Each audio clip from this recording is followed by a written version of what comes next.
Olá! Hoje nós vamos continuar falando sobre o ensino remoto, mas a gente vai olhar para uma questão, um depoimento, na verdade, que eu recebi de uma mãe no Instagram sobre uma coisa que está acontecendo com a filha dela e que tem a ver com avaliação e com uma reconstrução curricular que vai precisar ser feita, uma reconstrução do planejamento, enfim, dos conteúdos por conta da situação que todas as crianças estão vivendo, por conta da pandemia, por conta do ensino remoto.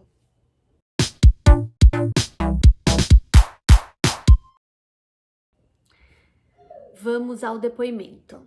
As crianças que passaram para esse segundo ano ainda estão no processo de alfabetização. Minha filha começou a ler e escrever só agora. Ela tem 7 anos. Fez em outubro. O que eu tenho percebido é que a professora está partindo do pressuposto que todas sabem ler e escrever, fora a exigência dela. Não sei se é certo exigir tanto dessas crianças, uma vez que elas não passaram pelo primeiro ano de maneira presencial. Foi tudo no remoto também. Eu não tenho bagagem suficiente para saber como agir e alfabetizar a minha filha. E o pior é que a escola não ajuda. E olha que é particular. Eu não sei mais o que fazer. Então, o primeiro ponto que eu pego aqui da fala dessa mãe, e eu acho que muitas outras mães devem estar com essa mesma sensação, de que o currículo da escola tá andando e as crianças ficaram, né? Existem algumas coisas que as crianças não aprenderam, nesse caso, são crianças em fase de alfabetização, e aí o currículo da série seguinte anda como se nada tivesse acontecido no ano anterior. Na verdade, um ponto importante da gente partir é o seguinte: no ensino remoto é muito difícil de avaliar, ainda mais essa faixa etária de alfabetização. E aí fica complicado dos professores entenderem de que ponto eles vão partir, já que eles não sabem como as crianças estão.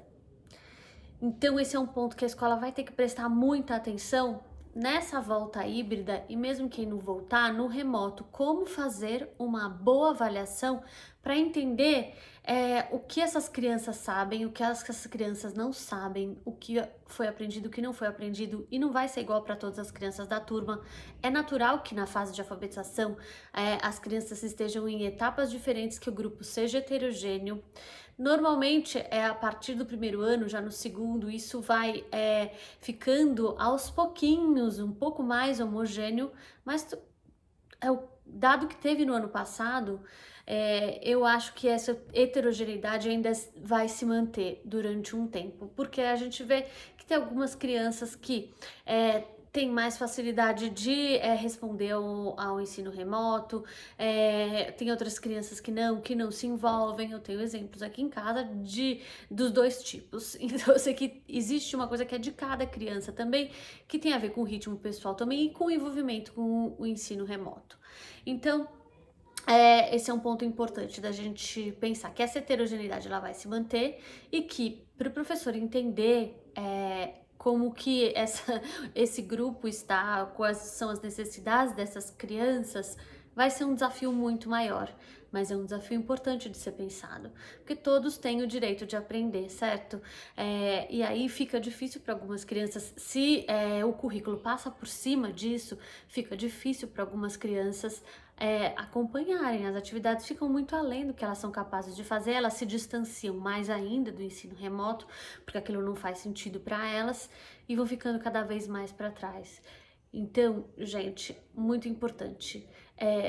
Sim, os professores precisam arrumar maneiras de avaliar, né, no ensino remoto, se for híbrido, alguns dias da semana, quem for, usem esse presencial para fazer esse diagnóstico de como estão as crianças, usem estratégias para fazer isso em pequenos grupos, ou separadamente, em atendimentos mais específicos, com, às vezes até, se for possível, individualizados com as crianças online. Isso é muito, muito importante de ser feito. Isso tem a ver até com uma concepção de avaliação, né? Antes,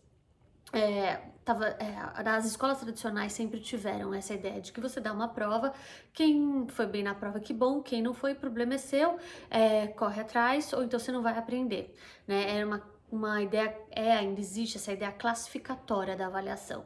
E eu acho que com a pandemia fica muito claro que a gente precisa mudar o olhar para a avaliação, né? Não é uma questão de classificar os alunos apenas, você sabe isso, você sabe aquilo, mas eu preciso saber o que cada um sabe para eu poder dar o desafio para aquelas crianças, o desafio certo para eles poderem avançar. Se eu dou algo muito fácil, eles não aprendem, ficam na zona de conforto. Se eu dou algo muito difícil, eles também não alcançam, não fazem nada e se distanciam cada vez mais. Então, dá o desafio certo, né? Que na área de educação a gente fala, Vygotsky tem um conceito muito bom para isso, que é o de zona de desenvolvimento proximal, né? Que você tem que atuar nessa zona, que é você entender o que essa criança é capaz de fazer, mesmo com ajuda, pode ser de um adulto, de um colega, enfim, de alguma experiência, o máximo que ela pode ir, né? Com ajuda, que é o potencial máximo dela, e você atua nessa zona. Só que você não pode nem além disso e nem aquém disso. Essa que é a questão. Então, por isso que a avaliação é importante, para você conhecer, saber como está essa criança e colocar o desafio da maneira correta.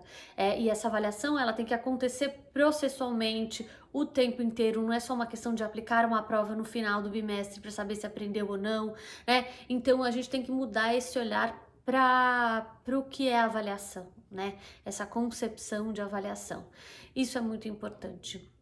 E para o lado das famílias, eu acho que no ensino remoto, vale sim pontuar e trazer para a escola essas questões. Olha, marcar reuniões e dizer, meu filho, minha filha não está acompanhando, não, para ele não está muito difícil, não está dando, porque esse ajuste vai precisar ser feito de alguma maneira. Se o professor não está conseguindo avaliar as crianças do grupo, enfim, a gente que está do lado, né, da mãe ou do pai que está acompanhando, trazer isso para a escola acho que é muito importante também. Essa parceria é importante nessa hora também, porque não é fácil avaliar todo mundo. É muito difícil, como estratégia, enfim, como organização, levando em consideração tudo que está acontecendo. Eu acho que todo mundo está dando o melhor, né? Os professores estão dando o melhor, as famílias estão dando o melhor que podem, as crianças nem se fale. Só que não é o ideal, né? Esse modelo remoto. Muita coisa pode ser feita por meio dele, sim, né? A gente não pode desistir da escola, muita coisa pode ser aprendida, muita coisa bacana pode ser feita, desenvolvida com criatividade, mas a gente precisa olhar para esses detalhes e não deixar isso passar também. Ele está sendo uma construção, né? Esse modelo remoto tem sido uma construção e a gente está refletindo sobre essa construção no momento em que ela está sendo feita, então a gente precisa agir também, refletir e agir em cima das situações que acontecem. Então o meu objetivo com esse vídeo foi esse, proporcionar essa reflexão tanto para as famílias quanto para os professores e para a escola também. Vamos olhar para a avaliação, para o processo de avaliação das crianças, para entender se o que está sendo feito, se o que está sendo proposto está de acordo, porque às vezes o que faz parte do currículo dessa série fez parte, né? Agora não faz mais, porque o ano passado foi diferente e as coisas precisam ser mudadas, precisam ser ajustadas, ou pelo menos para algumas crianças, para alguma parte do grupo. Que estratégia eu vou usar para isso? Como que eu vou pegar essas crianças separadamente ou num outro momento para trabalhar essas questões que precisam ser trabalhadas e não passar por cima disso, que é muito importante, tá bom? Então essa reflexão que eu queria trazer para todo mundo sobre a gente aproveitar, né, essa reflexão sobre sistema de avaliação para mudar isso para depois do remoto também. Isso tem que acontecer sempre, gente. O objetivo da avaliação não é simplesmente a gente aplicar uma prova e classificar quem foi capaz de fazer e quem não foi. A gente tem que entender como os alunos estão para poder propor os desafios certos e fazer com que todos aprendam, tá bom? Então é isso, até o próximo vídeo. Se você tem alguma questão ainda sobre o ensino remoto, seja como mãe, seja como professora, escreve para mim aqui embaixo nesse vídeo ou manda mensagem pra gente continuar conversando, tá bom? É isso, tchau, tchau!